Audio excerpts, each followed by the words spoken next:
Սահմանադրական դատարանի դատավոր Սեդա Սաֆարյանը մասնակցելու է ընտրությունների արդյունքների վիճարկման քննությանը, չնայած նրա անաչառությունը կասկածի տակ էին դրել բարձր դատարան դիմաց 7 ուժերից առնվազն 4-ը։ Հայաստան դաշինքն անգամ դիմում էր ներկայացրել Սահմանադրական դատարան, պահանջելով բացառել Սաֆարյանի մասնակցությունը գործի քննությանը։ Սաֆարյանի մասնակցության հարցը հունիսի 21-ին է քննարկել բարձր դատարանը եւ որոշել, որ նրա մասնակցությանը խանգարող հանգամանք չկա։ Սահմանադրական դատարանը պետք է լինի անկախ եւ պետք է լինի անվախ եւ պետք է ունենա քաղաքական չեզոքություն։ Արդյոք Սահմանադրական դատարանը այս 3 չափանիշներին համապատասխանում է թե ոչ։ Չի համապատասխանում։ Արդյոք երկու դատավորների մասնակցության անհնարինությունը կարևոր էր։ Այո, կարևոր էր։ Արդյոք տիկին Սեդա Սաֆարյանը կարող է մասնակցել այս գործընթացին թե ոչ։ Ակնհայտ է, որ ոչ։ Դիմել եմ Սահմանադրական դատարանին հետեւյալ հարցադրմամբ։ Հունիսի 21-ին քննարկվել է տիկին Սեդա Սաֆարյանի մասնակցության անհնարինության հարցը։ Ըստ որոշման բավարար ձայներ չեն հավաքվել։ Վաղը Սահմանադրական դատարանը քննելու է ընտրությունների արդյունքների վիճարկման հարցը։ Երրորդ հանրապետության համար աննախադեպ քանակի դիմումներ է ստացել բարձր դատարանը։ 7 ուժ պահանջում է անվավեր կամ չեղյալ ճանաչել 2026 թվականի հունիսի 7-ի ազգային ժողովի հերթական ընտրությունների արդյունքները։ Ուժեղ Հայաստան դաշինքը պահանջում է չեղարկել արդյունքները, քանի որ ըստ այդ ուժի իշխանությունները նախընտրական շրջանում եւ ընտրության օրը զանգվածային ընտրախախտումներ են արել։ Սահմանադրական դատարանը ունի բոլոր հիմքերը ԿԸՀ որոշումը անվավեր ճանաչել։ Վարդևանյանի խոսքով կենտրոնական ընտրական հանձնաժողովն է թույլ տվել ամենամեծ խախտումներից մեկը։ Հունիսի 14-ին ԿԸՀ-ն վերաքվեարկություն չի նշանակել այն տեղամասերում, որոնց ձայներն անվավեր էր ճանաչել։ Վարչական դատարանը իր վճռով ուղիղ գրել էր, որ կենտրոնական ընտրական հանձնաժողովը ստիպված է կազմակերպել վերաքվեարկություն։ Ստիպված է։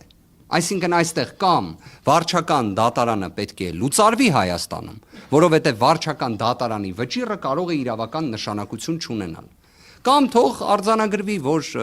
կենտրոնական ընտրական հանձնաժողովը վարչական դատարանից վեր մարմին է։ Վարդևանյանի խոսքով ընտրությունների արդյունքներն անվավեր պետք է ճանաչվեն նաև վարչական ռեսուրսի չարաշահման պատճառով։ Ըստ նրա, վարչական դատարանը հաստատել է վարչական ռեսուրսի կիրառման փաստը, նաև արձանագրել, որ կան քրեաիրավական տարրեր։ Վերջերս նկատեցի, որ նաև կարծիք հնչեց, որ ինչպես մենք հակադարձում ենք բազմաթիվ ապօրինի քրեական հետապնդումների դեպքերով, որ չկա գեթ 1 դատական ակտ, որը նշվածը որպես փաստ թույլ կտա վկայակոչել,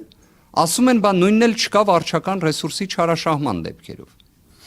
Նշված գործընկերները մոլորության մեջ են,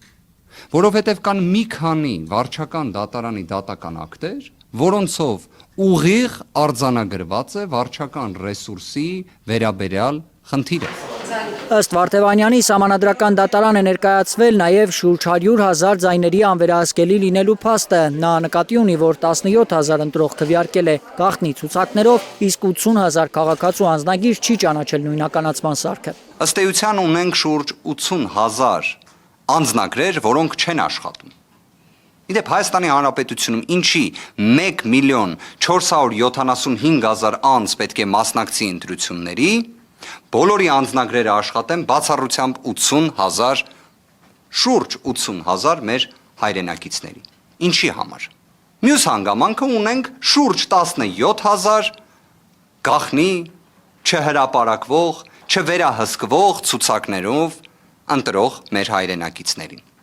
Իդեպ 2021 թվականին այս թիվը շուրջ 10,000 էր։ 2026 թվականին այս թիվը շուրջ 17,000 է։ Հետաքրքիր հարցադրում է, չէ՞։